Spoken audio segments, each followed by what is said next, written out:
I say, how are you doing today? I am your host, Lacey G Souldier Turner, and I have two very special people with me today. I got the VP of Youth, Family, and Clinical Services, Marquette S.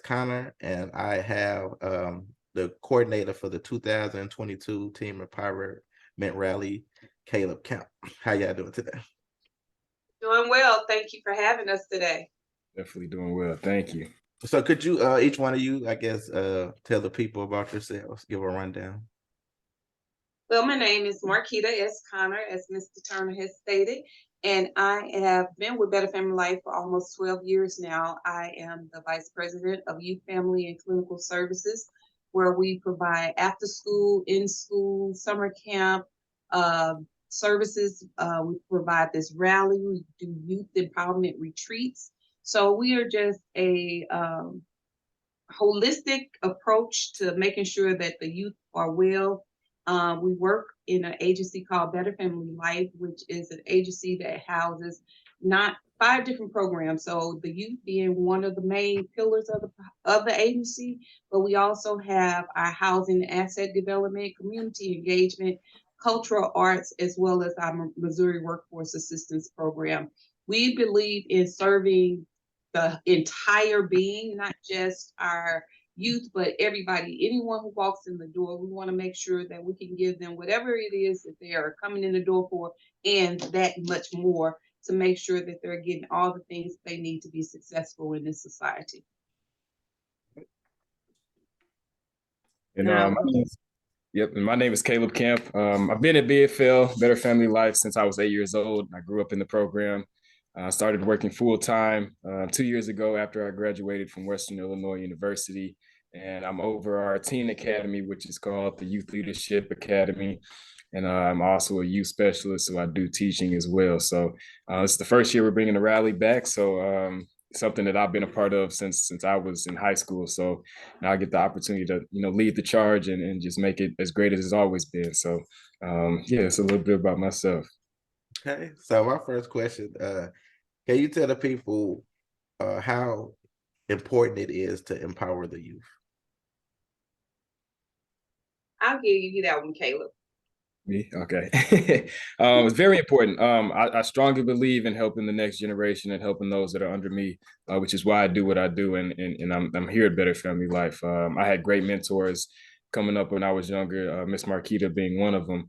And so if I can do that for, somebody younger than me, even if it's just one person, that's what I truly believe in. It's just, just passing on the torch, helping, and just making sure that, somebody's life is better than it may have been the day before. So as much as I can do to empower the youth and let them know that, you can do whatever you want, you can achieve your dreams, go for your goals, and don't let anybody deter you from achieving your goals and going for your goals. That's my biggest thing and my biggest mission. So yeah, that's it for me. I love helping the next generation.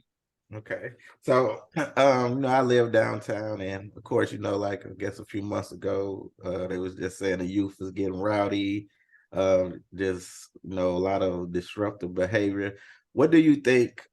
I guess causes that? Do you think it's a detachment? Do you think it's a cry for help from the youth? Could you, I guess, elaborate on that for me?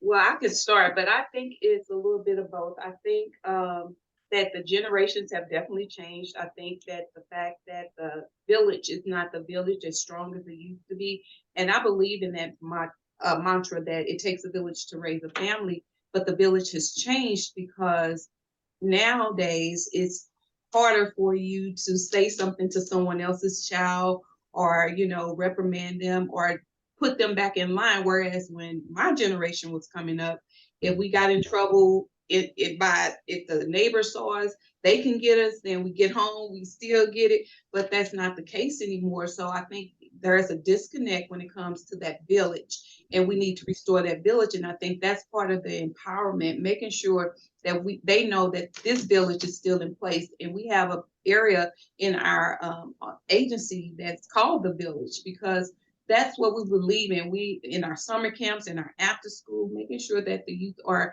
empowered, making sure they're seeing different things other than the next what been they named as the norm, because this is not the norm. We make sure that we take them places outside of St. Louis. And when I was in the classroom teaching, I would always say the thing that's separating us from other successful people is it's only a zip code, but we can Right. do anything that we want to do, anything that we put our minds to, we can pretty much capture it and do it Right. because it's already in us. We have that work mentality. We have that mentality that we are it's necessary for us to be on top of things, to do things, to be successful. It's in us. It was birthed in us. But because we've gotten so far away from that village mindset, it's harder for our youth to see what they can be and what they can do without that empowerment. Yes, and I believe that too. Just to elaborate, I think families even back in the day used to come together, do a lot, and then I think drugs got pumped into the communities, and now I guess the millennial area they call it the baby raising baby generation because they say their parents wasn't raised, so now this generation doesn't have respect for elders and all that. Do you believe that? I don't believe it because I again think it goes to the house because I am my oldest son is a millennial and he has that respect level. He is a graduate of Duke University. He had that village. He had that village when I had him when I was younger, but because I had that support system, I had that village. He learned how to say yes, ma'am, no, ma'am. He learned how to open doors or, you know, give his seat up for the elderly. He learned those things because even though I was young raising him, I instilled in him those things that I learned as a youth, as a young adult, as a mother, mothering my siblings and helping my mom and dad with us because it was 10 of us. It was 11 born, but 10 of us living. But all of us, you cannot tell us that, or you cannot not get that respect level. We're still the yes ma'am, no ma'am generation. My mom, I'm however old I am, but I'm still gonna say you, yes, ma'am, you no, ma'am. 25, ain't you? No. Hey, there you go. Yes, but I'm still gonna, give my mom and dad. Well, my dad is deceased, but my mom that respect and those who I interact with. People get on me. Why are you saying ma'am to me? Because that's how I was raised. Yes. Why are you saying sir? Because that's how I was raised. So I believe that if we can get back to, like I said, that village mindset, it's okay to redirect my child, not reprimand, but redirect. And it's okay to be able to be in that comfort area. I think we'll get someplace in this society instead of being stuck on where we are, the violence, and because what happened at Central just, Yeah. it's something when we see it on the news, but when it happens in our own backyard, it takes on a whole nother dynamic. And so it's disheartening that the young lady and the teacher lost their lives. The teacher was one that we did some of our programming in her classroom. And Wow. so it's disheartening to see that occur because somebody felt lonely. Somebody felt like they didn't have anywhere to turn. And so that's part of the empowerment that we're making sure that you matter, Yeah. not just in outside or not just in your parents' home, but Better Family Life, especially our youth department. We want to let you know that you matter to us, and it doesn't stop when you stop our program, but it continues to grow and continues to go. We're going to check in to make sure that you know that you are loved, that you're cared for, and however we can help you, we're going to help you in that manner. And I want to ask you that too. What do you think is the cause of so much youth, like gun violence, like now even broad daylight? It don't matter. Like, what do you think is the cause of that? For me, I would say um the structure because everybody, when I grew up again, mom was at home. So often it is kids raising kids and they're raising themselves, and during that time they are not getting what they feel they need during that time, that love, that nurturing. And so they're going to go and find it somewhere else. And because of that, now I have to take out this person because this person told me I had to. And so the cycle, the violence, not making sure that um, there it seems like there's no value of life anymore, be it male, female, child, it doesn't matter, elderly, it doesn't matter. And we have to get back to valuing not just our lives, but the lives that people are taking as well. Okay. So how can, I guess, the community, not just, you all, how can a community de-escalate a situation where they know gun violence is evident between youth? How can they de-escalate it? Well, we have to realize also that mental health is real. So if you Mhm. see a problem or you see a youth that is spiraling out of control, be willing, get away from that what happens in our house stays in our house mindset or mentality, and get the child help or the adult help, whoever needs the assistance, the mental assistance. Don't be afraid to ask for that help. I think it starts there. I think that's part of it. I think making sure that the mentorship is out there for our community, especially when it comes to our young men and our um, male genders, and female, because the females are, getting kind of they might not use the gun violence as quickly, but even when it comes to fighting in the Mhm. schools, I was on the phone with my children yesterday, and they were saying something about a young lady had gotten her hair pulled out in a fight, and this social media stuff. I think that has a Yeah, definitely. definite um, effect on how people are doing with gun violence. So how can we de-escalate it? Let's be there. Let's be present. Let's put the word out. Let's give them other options. And I can deflect to Caleb. Well, before I do, one of our employees, she used to work with us, and her son was gunned down in her job. And this young man did not do anything, was not getting in trouble. He had a hustle as far as the entrepreneurship mindset, had just recently graduated from, I think he graduated from, um, what is that school? I can't think of the school, but he played basketball and everything else. And he was going to his mother's job and was gunned down. And so she was doing everything to make sure that he did not get intertwined in those things, but he still wound up losing his life. What can we do? How can we help? We are here, you all, for our youth, and we just want to make sure that your voice can be heard, and it doesn't have to be through a gun, and it doesn't have to be through taking someone's life. Value your life and value others as well. And Caleb, I don't know if you have anything to mention on that.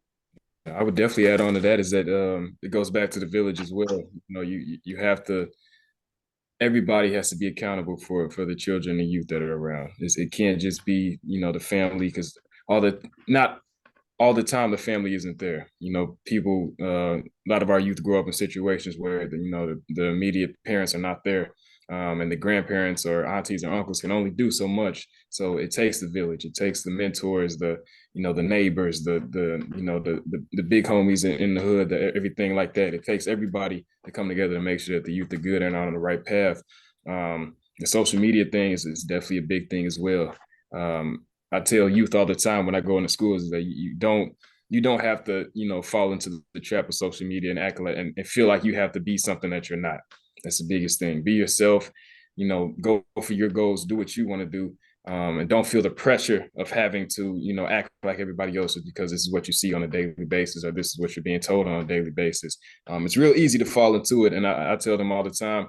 I'm only 24. I'm young, so I understand what you all are going through. I was just there not too long ago, a few years ago. So it's a lot. It's a lot for youth, as far as just the environments that they grow up in, the situations that they grow up in, and then also this thing called social media, which is very peer pressured or peer pressured oriented and all that. So the biggest thing is I feel is the village. If there's not people backing and being behind these students and these youth to do better and be better and watch over them and make sure that they're doing good, going to school, coming home and making sure that they're, getting the right nourishment and everything like that, and love that they need and deserve, then it's just gonna all go downhill because a kid cannot raise themselves. That's the biggest thing. A kid cannot raise themselves. So there needs to be that structure of the village to make sure that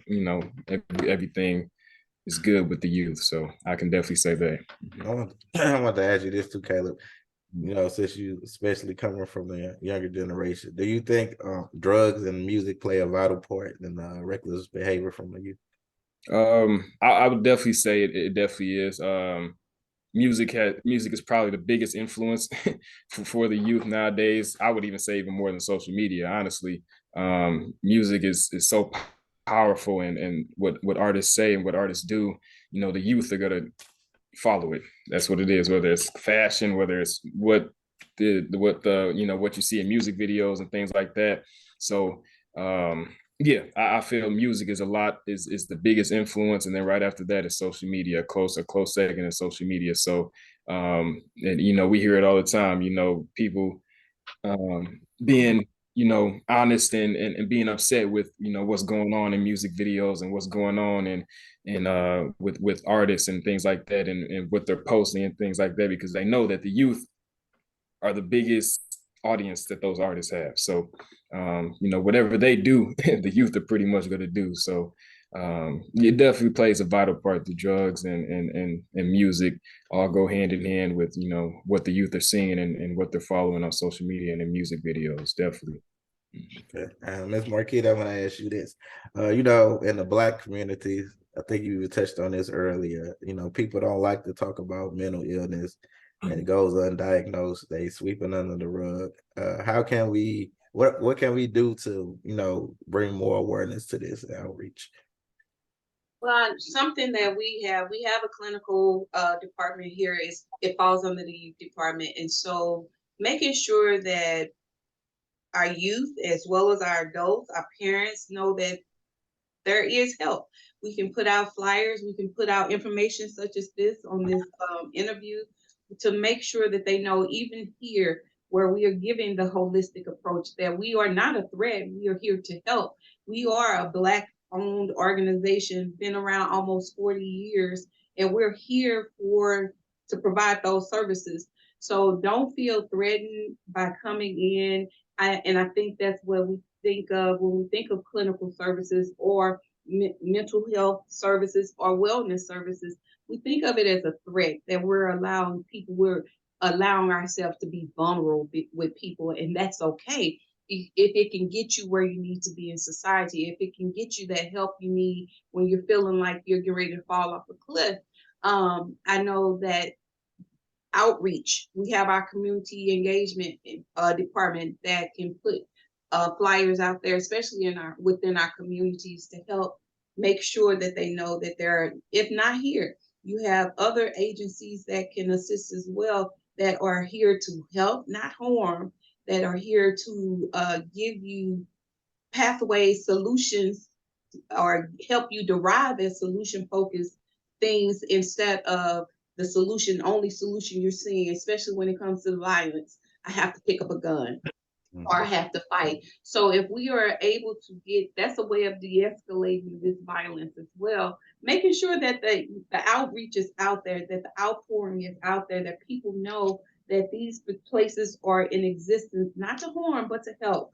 And like I said, get out of that mindset that what happens here stays here, because all those hidden things, those hidden secrets, those um, times of feeling down, feeling times of depression, all those things play a role in that psyche when things happen a lot of times, when it's gone to the point of I have to pick up a gun. Even when it comes to the suicide rate that happens now, initially you didn't hear a lot about it, especially in the Black community, but you're hearing more and more about our young people having suicidal ideations or actually going through with suicide because they don't feel they have an outlet. Parents, please allow your kids to feel. Let's get out of the mindset if a man cries, he's weak, because those tears were given to us for a reason. It wasn't God, those were God-given things. This is something that happens. So it's okay to be emotional, male or female. And so if we can get out that mindset too, we have had that mindset that you have to be strong for so long that when I'm weak, I can't be strong. I still have to put up this fake mask or put up this fake posterior that I have it all together when I really don't. When they say check on your strong friends because they are weak at times too, Yeah, check definitely. on your strong friends because so many of them, us, are putting up fronts like we have it all together when in Facts. actuality we don't. And we Facts. need that help. We need somebody to check on us because we're always checking on other people. So those are some things that I believe will be ways to make sure that the community knows we're here to help, not harm. Okay. So what impact does, I guess, the youth witnessing violence? What impact witnessing violence has on the youth? Because I remember me as a kid watching Minister Society. I should have been watching it, but seeing Kane beat up this dude the next day, like I went in school, I wanted to reenact that scene. So I was like kind of trying to start stuff like want somebody the best for me soccer. So what impact does witnessing violence have on the youth? I feel we are a very trauma-filled society right now, and I think witnessing that it makes you want to either be that or that plays a role on that mental illness as well, or that mental when you're not in a mental well state. Trauma in our community. We've seen people get killed. We've heard people or seen people who died in front of us, or we've done some, or in the household, the drugs epidemic.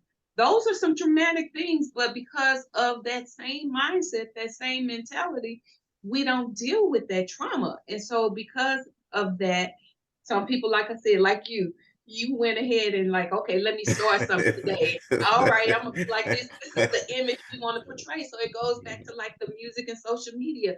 It was just on TV at that time. So let me go out here and be like Kane. But I think because of things like that, we are trauma filled, and it escalated from just wanting to fight to take it to another level. All right, I got a couple more questions. So, what are some programs that Better Family Life offers for the youth? So some of the things we offer are, like I said, our summer camp we offer, which is called Safe Passage to the Future. We've been doing this for the last, I know I've been here 12, so at least almost 20 years. And with our summer camp, it just gets better and better. We introduce them to a lot of different programs outside. We're a very mobile camp. So it's either going on field trips, going swimming, and then at the end, we have a youth empowerment retreat where we've taken them to Washington, D.C., Memphis, Tennessee, Atlanta, Georgia. We go to this place called Trout Lodge in Potosi, Missouri, where they get to horseback ride, kayak, canoe, different things that gives them different activities that they are able to use their mind. Like, oh, wow, enjoy the beauty of nature. I'm a nature person as far as the trees and stuff like that. You can keep the bugs, but I'll take the nature because it's so beautiful just watching the creations that have been given to us, the sky, the trees, the waters, whatever it is. And so those are some of the things we do. We have our Youth Passport to the Future after school program as well, which is after school from 3 to 6. We usually pick up the youth and we bring them back here. We make sure that we give them a hot meal through our CACFP program, which is the Child Adult Food Care Program by the USDA. So we take care of them in that way. We have our 21st century after school program that we provide in Normandy and all of their schools, from the elementals to the high school, where we go in and we give them robotics, chess, math, science, Afro or STEM.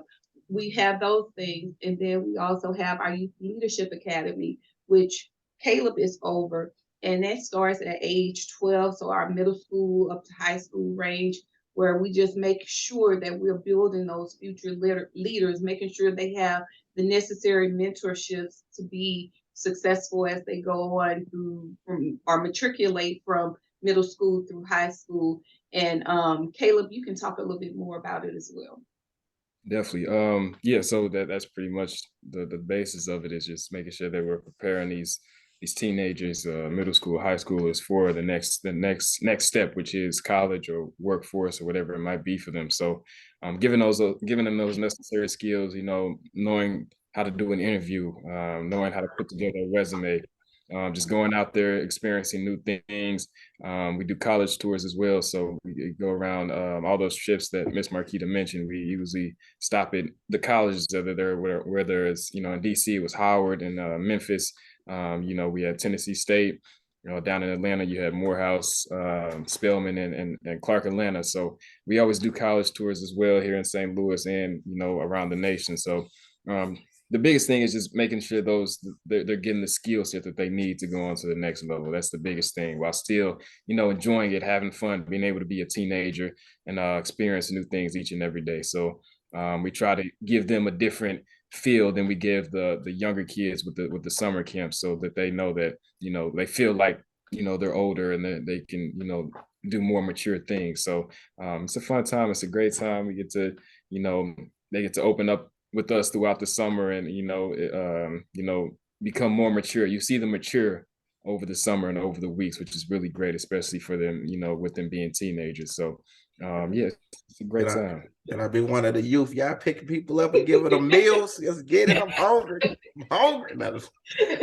All right, Caleb, this next question is for you. I want to talk about, y'all got a big youth rally coming up next week at the Schaefer's Arena. Tell everybody about that, what's going down. Of course. So this is the 14th youth rally that we've done. I've been a part of it since I've been hosting it and being a part of it since sophomore year, junior year of high school. So a couple of years now, and it's always a great time. We bring out all the schools that we work with, and even a few extras, just depending on what's going on and who we invite. But we usually pack out the Chaffetz, half the Chaffetz, with at least 2,500 plus students. We bring entertainers, political dignitaries, bands. School bands is always a vital part of what we do.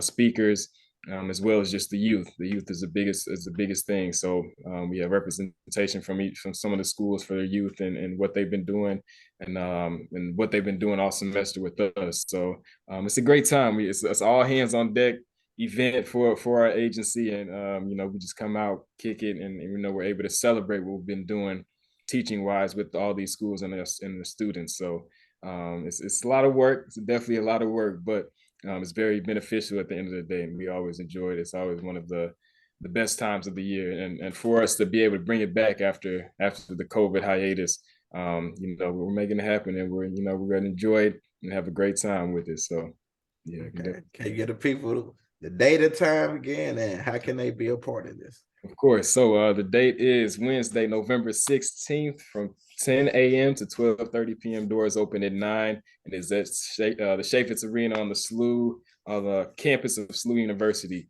If you want to volunteer, if you want to come out, we're inviting all our old staff members, all our old YLA members, alumni, and everything like that to join with us. It is called the B-Fly Homecoming, Better Family Life Youth Homecoming. So bringing the homecoming vibes, making sure we bring everybody back in. We can't have a homecoming without the people. So we're bringing it back in, always open for volunteers. So if you want to volunteer with us, you can contact us, and, we can see what we can do, and where we can fit you in. So, but like I said, it's all hands on deck with our agency. So we're all there from that time, all the way early in the morning at 7 a.m. getting ready, and then closing up shop at the end of it. So once again, it's next Wednesday, November 16th, and we're ready for it. So we're making it happen.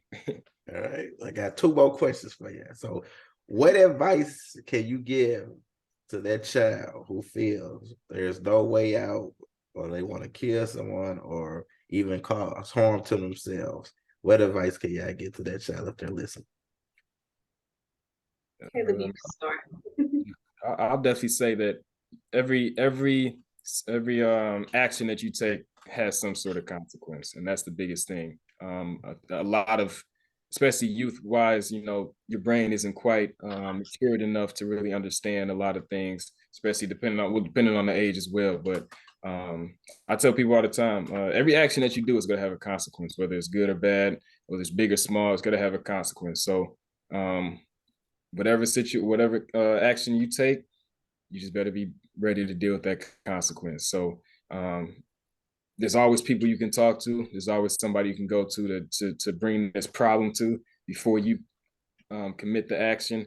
There's always somebody you can go to.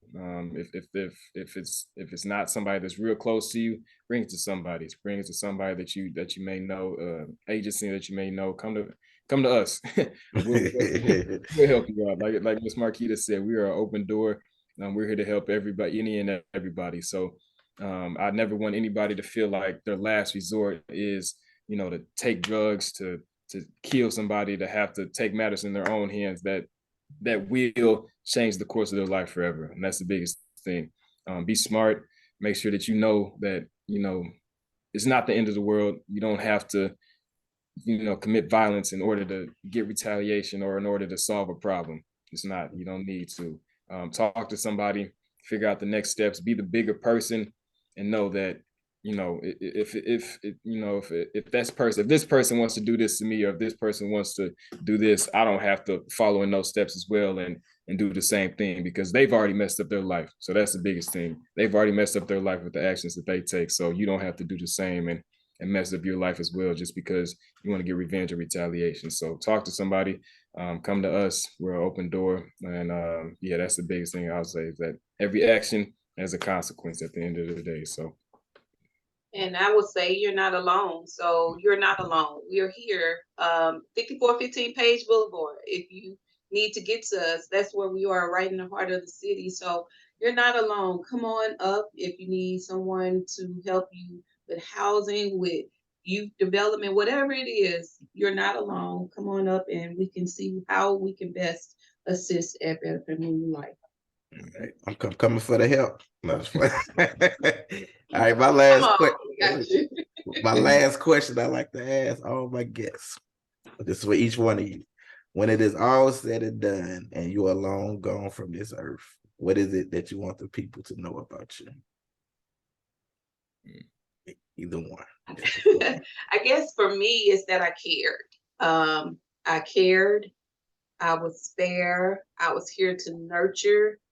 I want my imprint or footprint to be one of knowing that I made a difference.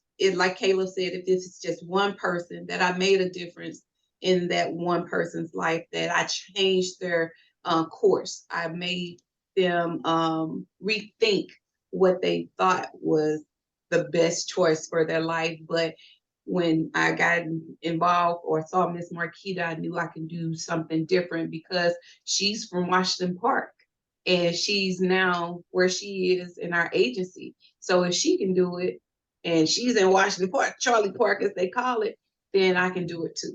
So that's my footprint or my imprint that I would want to leave, that I cared, that I made it happen even when society told me that I wouldn't, because I came from such a large family, because I came out of District 189, East St. Louis District 189. But I made it happen. I made a difference, and all my siblings are as well. So that's my imprint. And I'll say for me, I'm not big on accolades. I don't need awards. My biggest thing is that I'd rather have, somebody that I've made an impact in tell their grandkids about me, that this person, helped me impact in my life, rather than getting an award, each and every day. I don't need it. I just want to make sure that, I'm remembered as, somebody that was real himself, and that was able to help and was around to help no matter what. That's my biggest thing as well.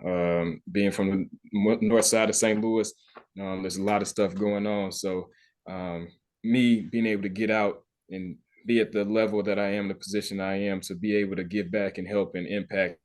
I just want to make sure that I leave that legacy and leave that footprint here in the city of St. Louis and in this nation and world. So yeah, that's my biggest thing, is that just being remembered that, I was real, I was myself, and I did it how I needed to do it, and made the impact how I needed to make it. So anybody that I mentor, anybody that I impact, them telling their grandkids about me, that's good enough for me. So I agree.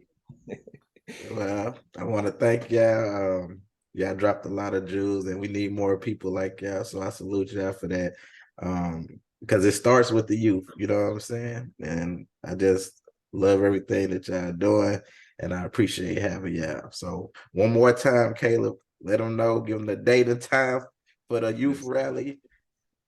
So next week, it is the B-Fly Homecoming Youth Empowerment Rally, November 16th, Wednesday, November 16th, from 10 a.m. to 12:30 p.m. at the Chaffetz Arena on the campus of SLU University. We're going to kick it with all our 2,500 plus students, all the schools that we work with. It's going to be a great time. So look forward to that. We have a flyer we'll be posting and everything. And yeah, it's going to be a great time, y'all. It's going to be a great time. All right. Well, I'm going to let y'all get back to y'all busy day and continue to say to you, thank y'all. And I will definitely let y'all know when we drop this article. Of course. Thank you, Lacey. We appreciate you having us. Okay, you have a good day. You too. You too. Bye-bye.